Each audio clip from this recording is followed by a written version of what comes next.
Thank you for auditing Professor Skye's Record Review, the always positive new music review show hosted by a French professor who's going to be talking about some old music. In fact, I'm going to be talking to you about music which, as I will explain to you, you cannot listen to unless you watch this video. This will be some of the best music you've ever heard, but the only way you're ever going to hear it is by watching this video. I'll get into that in a second. It is Azra by the band Azra, a band from the country which was at that point known as Yugoslavia.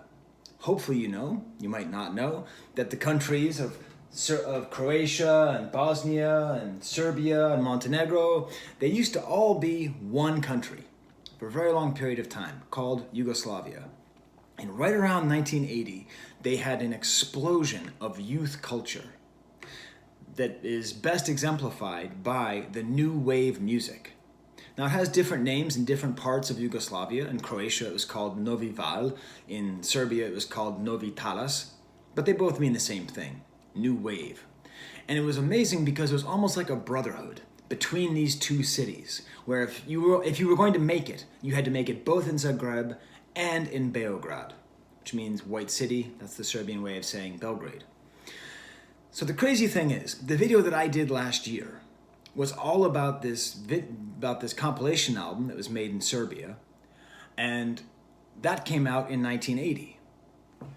This album I'm going to be reviewing today, part 2 in my series of your introduction to Yugoslavian rock music, came out in 1980 as well.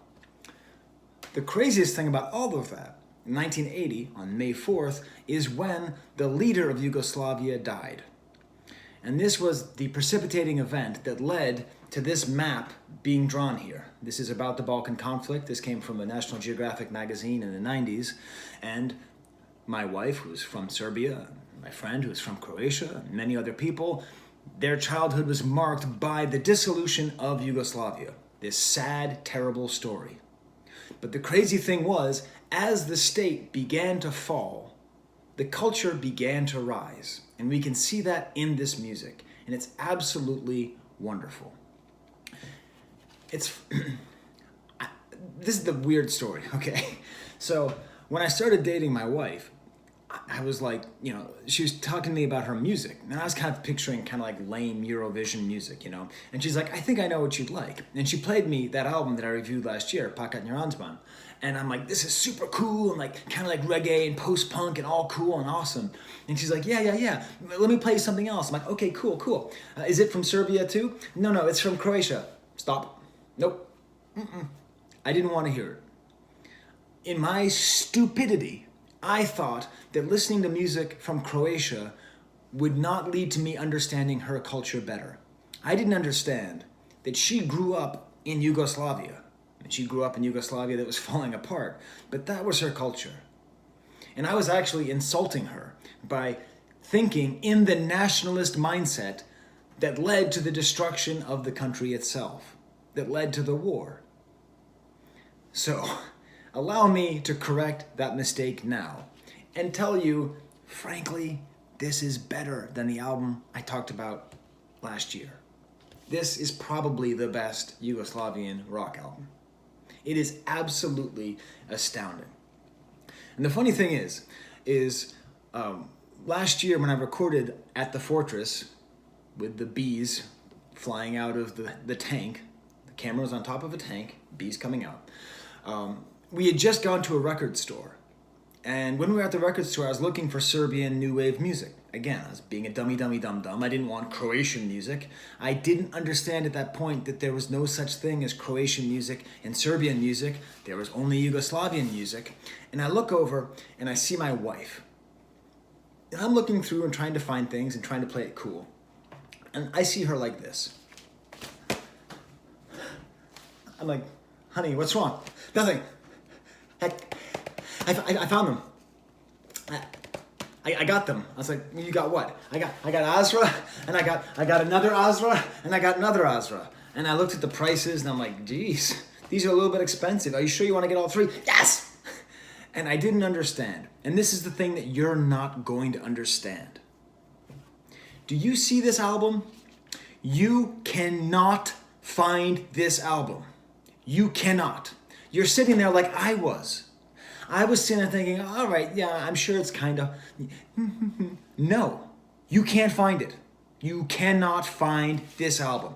I dare you. I double dog dare you to find the album Azra by Azra streaming on the internet anywhere. It is not there. Spotify, not there. Pandora, not there. Tidal, Apple Music. Yeah, but Skye, what about YouTube? It's not on YouTube. It is nowhere. What? Okay, so let's say you have the album, but maybe, of course, they must make CDs. I'm just gonna go on Amazon.com and buy this CD. No. The guy who made it, who owns the rights, sued the record company for trying to sell CDs. You cannot buy this music anywhere. And yet, it is one of the best albums in my entire collection. It is a goddamn masterpiece, and I just happen to have it on vinyl. That's the only way you can find it. Now, let me give you a caveat. The artist, who I'm going to be discussing at length here, Johnny Stulic, the person, the genius behind this band, does have a YouTube channel. And on that YouTube channel, he has an hour and 38-minute video. And on that video, about 3 of the songs from this entire album are available, but 2 of them are live versions. You're welcome. That's as much as you can get. If you thought that that was the end of my emphasizing how little you can hear this masterpiece, which I'm going to play for you. I'm going to play you every track. You're going to hear it. I'm not going to play the whole thing. I want to respect the artist's desire to not, well, I'll talk about his desires in a second. Not only is it so hard, but this name Azra, for us Americans, Azra is like, yeah, Azra, that's a weird name. There must be only one band named Azra. You stupid fool. Azra is one of the most common names in the entire world. It's one of the most common female names, especially in majority Muslim countries. It's also the name, when you look up Azra on Tidal, on Apple Music, on YouTube, you might find one of these 3 bands. All right, we've got Azra over here. That's like a weird album that does like covers of old Yugoslavian movies. You have this one, Bomba, which is the opposite of what this music is going to be. This is essentially like Turkish turbo folk, not very good. And then you have this album, which came out this week. I'm not joking, I can't make this stuff up. I do a new music review show. I only talk about albums that came out this week. And this album by Azra came out this week. It's called Heartbreak. It's some kind of like techno thing. It's actually not bad. I listened to it. So what's going on here? How can it be that this album is, and if you're watching me, you know me. I've got awesome taste in music. If you're watching me, I don't joke around. I don't say things are good when they're not. If I'm telling you this is one of the best albums in my entire collection and you can't get it, why is that? Well, in order to explain why, you have to understand the guy. You have to understand Branimir Stulic and his story. Because the story of Azra is the story of Stulic. Branimir Stulic was a guy. And he was like a really idiosyncratic, interesting guy. Apparently he was like the laughingstock of Zagreb and the Zagreb music scene. He would just walk around with like a guitar and like a bag of songs.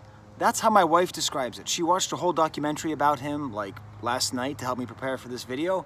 She describes it as a bag of songs. And he would just walk around and just play these songs for people. And like nobody cared about them. Like the way it's described in the documentary is like he would like walk into a room and there'd be like 3 dudes sitting on a couch like rolling a joint, you know? And he'd just be like, hey, do you want to hear my song?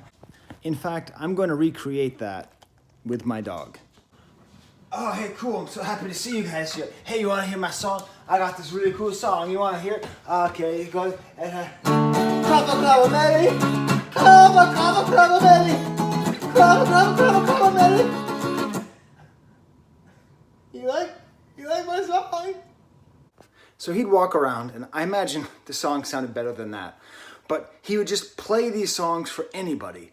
And he would just be like, I'm going to make it. I'm going to make it. I'm going to be a big star. But nobody believed him or believed in him. Now, I said he had a bag of songs. I didn't mean he had a bag of tapes. This dude didn't even have a cassette player. He just had a guitar and like lyrics. And he had them in his mind.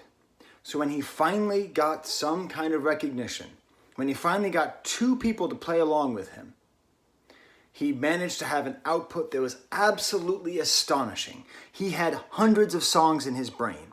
And over the span of a 3.5-year period, he released 5 albums. Recently, they did a top 100 Yugoslavian rock albums, and all 5 records by Azra are on there. It is astounding what he came out with. Apparently what he said was, once he started playing, it was like his brain was going to explode because he had so much to produce. And after recording for like 3.5 years, he just disappeared. He just went away. He is extremely, extremely mysterious. People don't know why he left. He lives in Holland now, in Utrecht. They don't know when he's coming back, if he's coming back. He is really, truly like a messiah-like figure. There's this sort of hope that because he represents so much of what was great about Yugoslavia and the sort of supra-national identity, that maybe he could bring it back somehow. He's not coming back. He refuses any ethnic or national identity. He does not allow himself to be called Macedonian, even though he was born in Macedonia. He does not allow himself to be called a Croatian, even though he lived most of his life in Zagreb as a youth. He refuses all of that.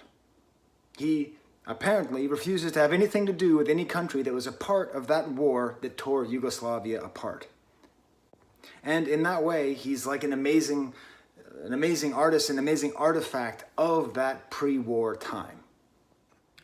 Whether or not he's coming back, he left these 5 albums, the first of which is Azra. You see here the cover, the 3 members, a very strong trio. You see the logo of Yugoton Records, which was the record company owned by the state that produced all the music. And there is the price tag, 125 dinari. I bought this for like 20 bucks, 30 bucks. And if the cultural colonialism of the American language were not so complete and so successful, I would imagine this would be worth at least $500. I mean, you have to imagine in terms of its rawness and its quality that it would be prized like an early Velvet Underground album, or like if you could imagine if like Nirvana's Bleach were basically unavailable. Imagine if you couldn't buy Bleach. Like if you couldn't listen to Nirvana's Bleach on CD, if you couldn't listen to it on streaming, if you couldn't find it on YouTube, how much would you pay to own Bleach? That's how good this album is and how rare it is to find. Now, I do have a second copy of this album coming in. And this is a little personal story from the Dr. and Mrs. Payne. I was going to have her come on to discuss it, but she wants to be off camera.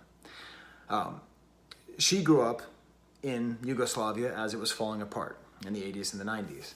And this album in particular, but Azra's music in general, was all that she listened to. Like, whenever she could, she would get her parents' cassette tapes.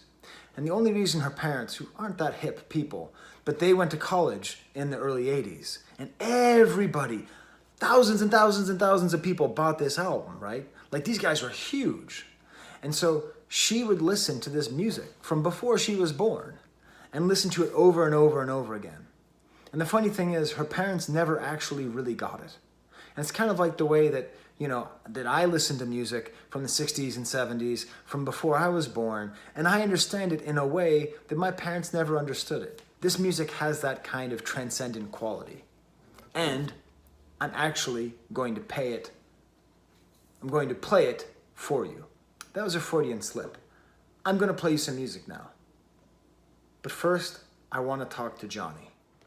Dear Mr. Stulic, I don't think you're going to watch this video. I understand you're very mysterious and you don't like your music to be monetized. You don't like to give record companies money. You don't like to support any of the blood-sucking thieves who've taken your life and turned it into their wealth. I want you to know that I don't monetize my videos. I don't make a dime. I will never make a dime off of this, and neither will those filthy record companies. I am trying to share your music with the world.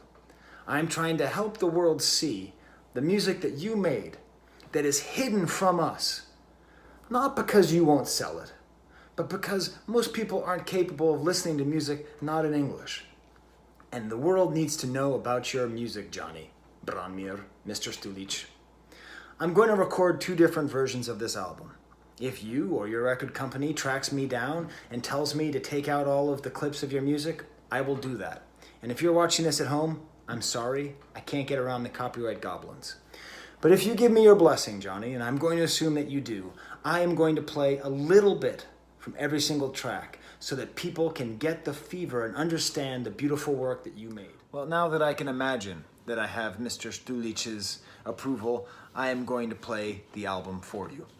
I'm going to start off with the opening track, Yablan. And this is a long video, right? It's 40 minutes. You might not make it all the way through. But if you've made it this far, at least listen to one of their songs. Now, I should tell you, it's going to sound a little bit more discordant than it actually sounds when you're listening to it on a hi-fi.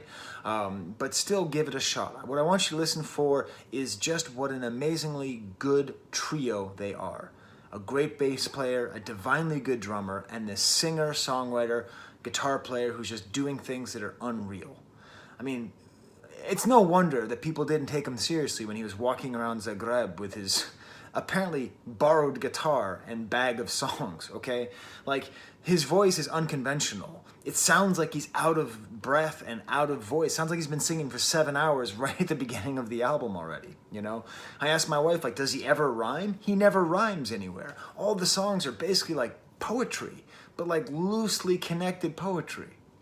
It's very ahead of its time, or I wouldn't even say ahead of its time, but just very avant-garde just for any time. If I could compare them to a more recent act, I would say who they remind me the most of is Nirvana, because it's a trio and because we have this lead singer who is so capable of writing memorable melodies while keeping and holding on to that punk aesthetic and that punk feel, that amazing mixture of rough and polished, sweet and sour. It's rarely done very well, and when it's done well, it's maybe the best that music can be. So as I've shown you quite often, I have this album. No, you can't buy it from me, and I'm going to play it for you. Brought to you by Yugoton Records. Okay, I am going to hit start on my record player, and let's have a listen to Yablan by Azra off their first album, Azra.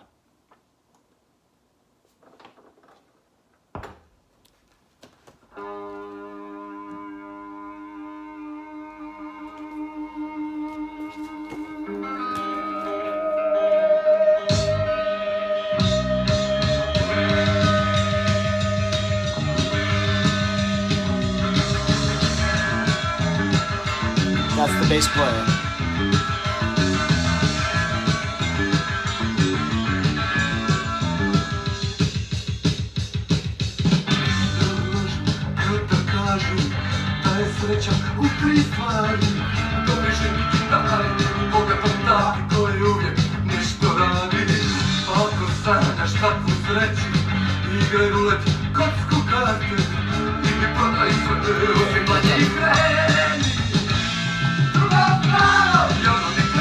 Hear how tight the drums are there? How good they are? And his voice, it's like he's barely getting these words out. Like his head is exploding while he's singing. He's like trying to get them out. And it's just pounding and pounding and the music's going. It's so simple, but so effective. You listen to it twice, it's stuck in your head forever. Okay, I have to hit stop now.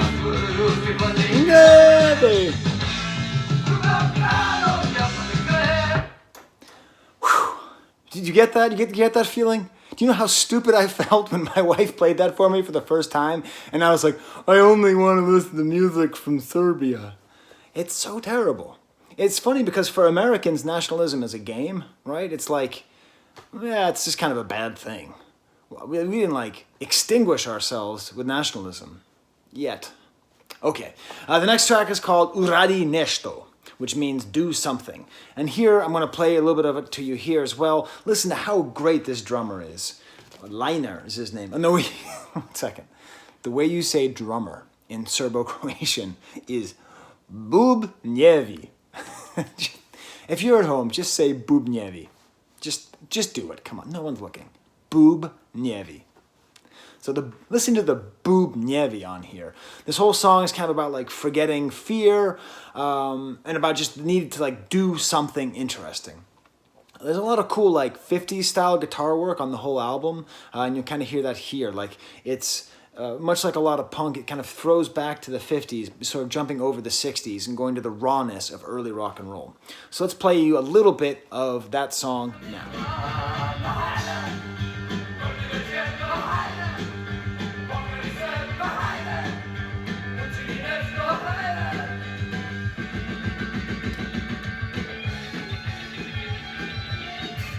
Third song on the album, Teshko Vrijeme.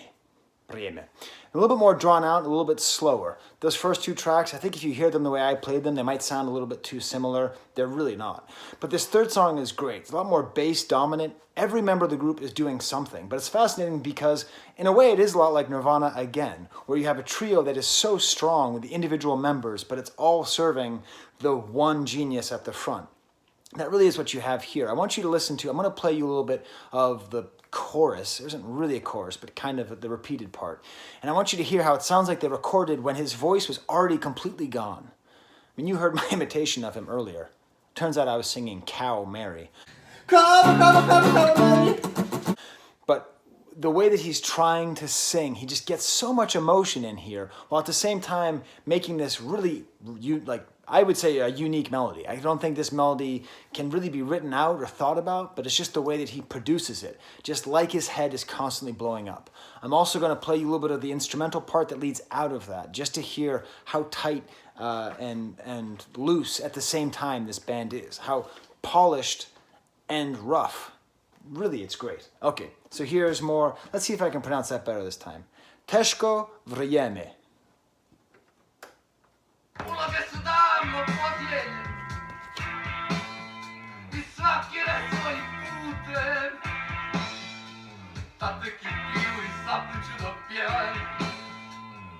Here it comes.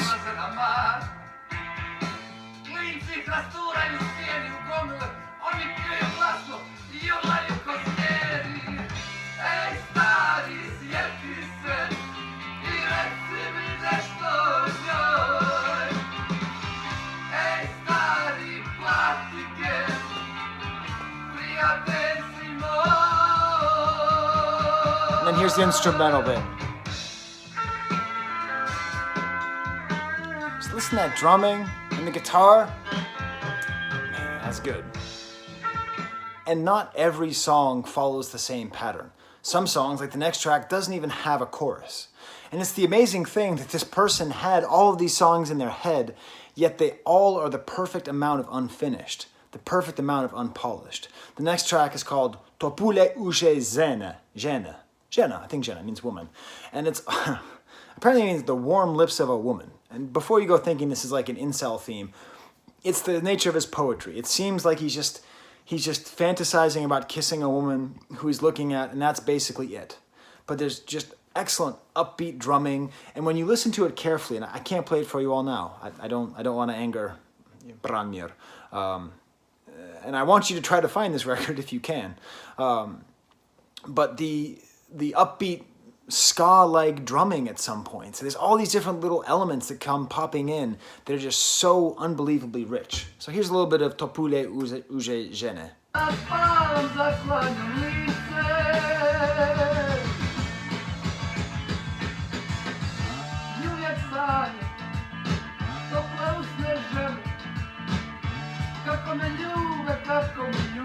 You hear the drummers going there?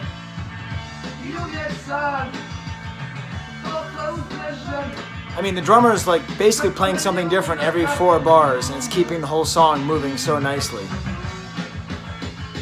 I'm going to skip one of the tracks, just for brevity's sake, and play you Gracia, which means grace. And this is cool because it's a little bit of a break from the rest of the things that we've been listening to. It's hard to take excerpts from this album and give you the depth of it that there really is, But here it's almost folk sounding at times, very kind of sweet guitar. There is a very uncanny feeling to a lot of this album, which according to my wife are emphasized by the lyrics. That it feels kind of poppy and kind of rocky, but just by the way that his voice is and the way the instrumentation is, it does feel a little dreamlike at times. Not just when he's dreaming about kissing that woman's lips, but in a song like this. I'm going to play you just the beginning of this and maybe talk through it a little bit too as we get to listen to a little bit more of their downbeat songs. This is Gracia, Grace. Twoje rukę nie składu između zbije i sna. Gledam grad prolazu, neki ljudi za nas. Hajde uzme sa sobom. At least when I hear this, I understand how the messianic thing happens. Because you hear it and there's just a hypnotic quality to the voice, to the rawness, and to the production. It's hard to turn this off. I'm going to do it though. Slobodna. That means like good luck or something? Damn it. Oh well, I forget. I really should learn more Serbian or Croatian. Basically the same thing except they have different words for the word wave. So I'm going to hit stop now and flip over the album. That was the first side. And this is the thing, you know, like it's fascinating that you can find some of these songs, like you can find live versions of a lot of these songs on YouTube and all that. But what I really want to emphasize is how much you can't actually hear the songs in the order that they were originally recorded in. Imagine if you could find Sgt. Pepper's, but in order to find Sgt. Pepper's, you had to go to Paul McCartney's website where he had an hour-and-a-half video and like 3 of the songs were on there, but 1 of them was live. And that was it. That was the entire online presence of that. So hopefully this video will at least get more people interested in it. We're now going to listen to the song. Now I thought it was Krava Mary, which means cow Mary. But it actually is Bloody Mary. And this is a super duper sexual song, according to my wife. I believe the last words are, and she put her hands in her panties. I don't know what that's about. But, again, the lyrics are mostly... They're not as overt as that sounds, according to my wife. So this is... I don't know. This is my favorite song? I can't tell. I think this is my favorite song on the album. I'm going to play you some of it now, just from the beginning. It starts off really strong. It's really catchy. It's just an excellent, excellent track. I'm going to continue to show you these pictures of Azra as we listen. Is this a good idea? Is this a good video? I think it is. I'm happy to do it. And this is, I would say, the most exemplary song by them. Like, if you were to play any song for anybody, Kravana Meri is the one, with his shaky, awesome voice, some effects, barely getting the words out, and the drummer working so hard.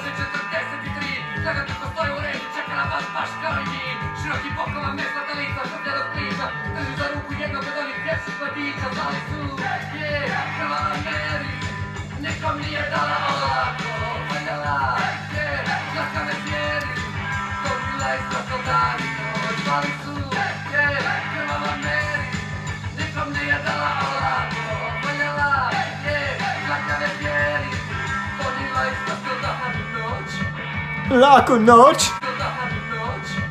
Laku noć. I always think he's saying Laku noć, which means nighty night in Serbian and Croatian. Leads to a funny story. So I was traveling with my family through the Balkans, and we were on the border between Serbia and Bosnia, a very contested border. And I'm driving through there, and I'm super nervous. I'm at customs, and there's like a guy who's all mustache. If a human being could be a mustache, it was this guy.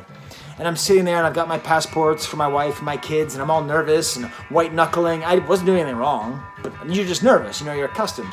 You're at Bosnian customs at 3 o'clock in the morning. And after I go through this whole thing, and I'm very respectful and very kind, as I drive away, I just go, Laku noć, which means nighty-night. I thought it meant good evening, sir. So in this song, at the end of the chorus, he says something noć. What does he say? Oh, dan I noć.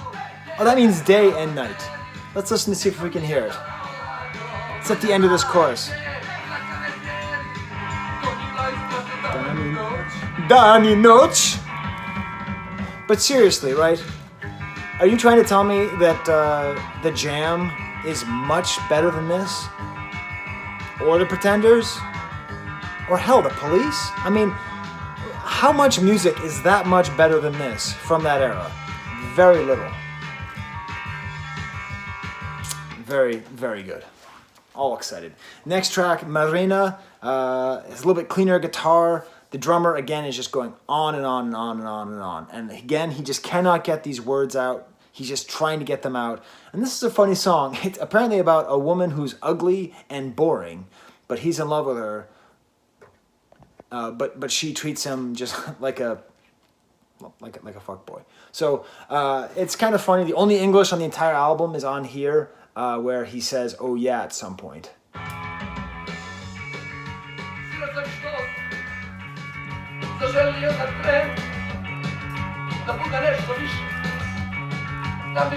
This is called Marina. Oh Marina, oh Marina.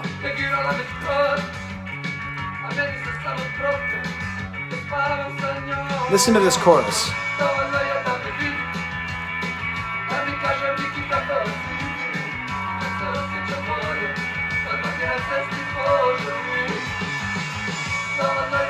Beautiful. Next track is doing that thing that a lot of great post-punk albums did. It's kind of reggae adjacent, almost kind of ska, just in the verse. Another great chorus. It's all about kind of like heavy times, talking to an old friend, a really cool shaky bridge. This one, I would say, they sound like they're having the most fun. There are silly elements to this album, as they would say.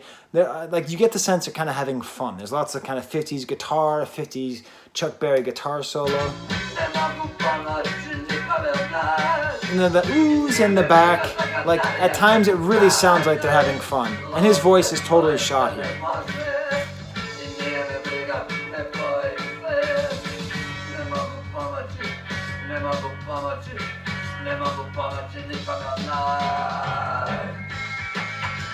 You hear like with the claps, it's sort of an intentionally silly, almost postmodern song here. And does it really matter that you can't hear the words or understand them? I don't know. But would you like to hear a song where you can understand the words? Would you like to hear the song that if I were a smarter person, I would have led with this song, but I didn't because I want you to get the real thing, not the easy thing? The song that is the easiest to approach by them is called Iggy Pop. It is about, not Iggy Pop. It is about the idea of Iggy Pop. This is great. This is great. The whole song is about him getting a t-shirt from his aunt who lives in New York City, in Brooklyn. And the t-shirt says something to the effect of, "I love Iggy Pop." And he wears it around. And he's like trying to find a woman to give it to who he'd love enough to give this shirt.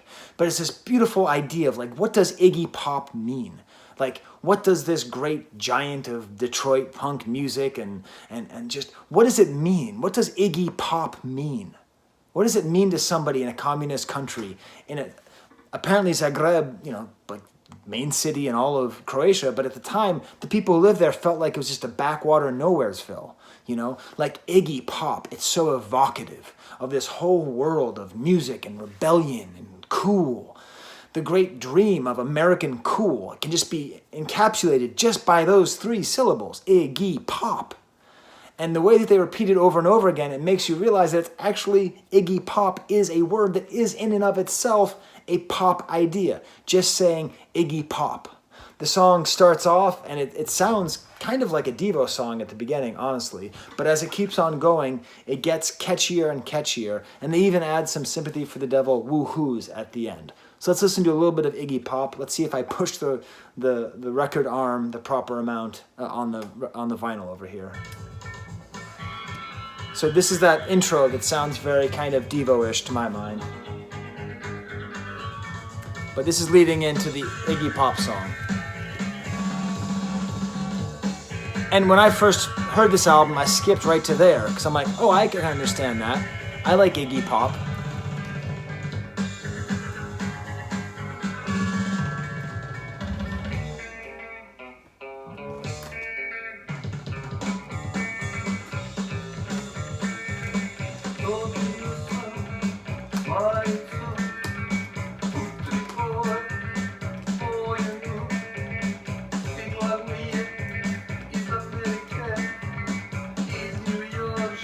troszkę.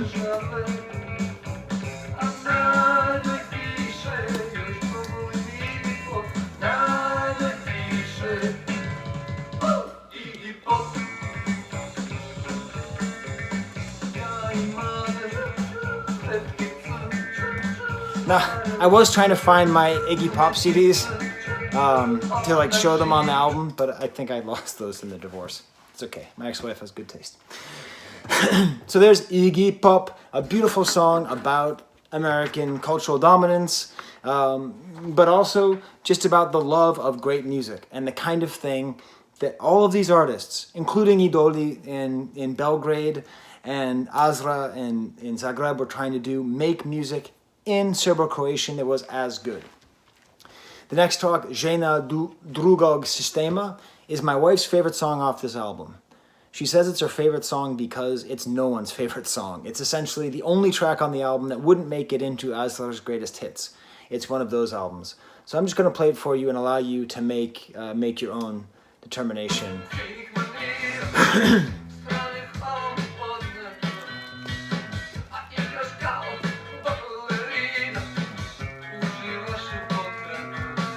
Turned off the air conditioning. This drummer, this bubnjevi player is just one of the best. He is amazing. I think what she likes is this chorus, the way that it builds up.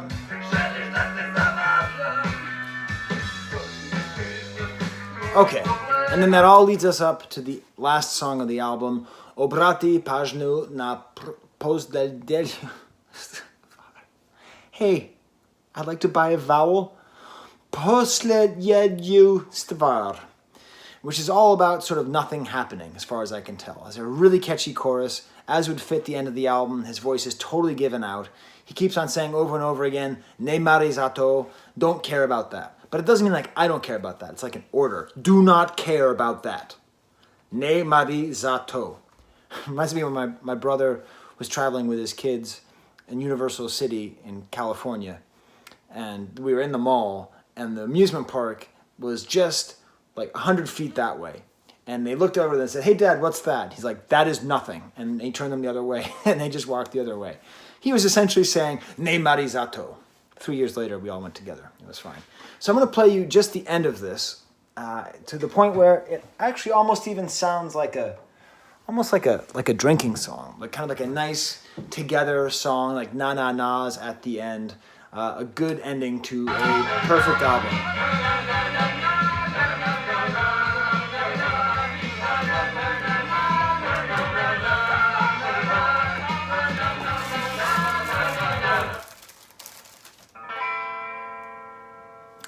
There it is. There's the end of the album. So I'm going to put the album away now. I'm going to put it away in its case, and hopefully you enjoyed it. Hopefully you had a nice time going through the best album that you cannot hear. I am sorry that you cannot hear it. If I had my gear more together, I would get a P.O. box and I would make copies and send it to you just so you could hear it. But until then, good luck. Hopefully track it down. And at the very least, you know the story of Azra and Johnny Stulic. Okay, I'm gonna go edit this video with my wife looking over my shoulder. She is so excited I'm doing this.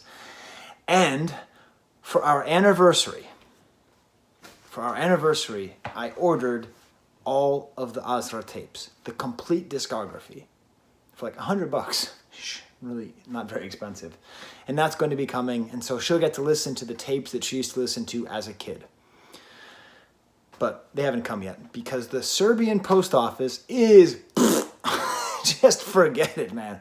You just tape what you want to a rock and throw the rock over the ocean. It'll get there before something gets here from the Serbian post office. La posta. Okay. Well, until next time, I hope you enjoyed this journey. I'll get to Taylor Swift tomorrow. All right. Well, for Branmir, there's the camera.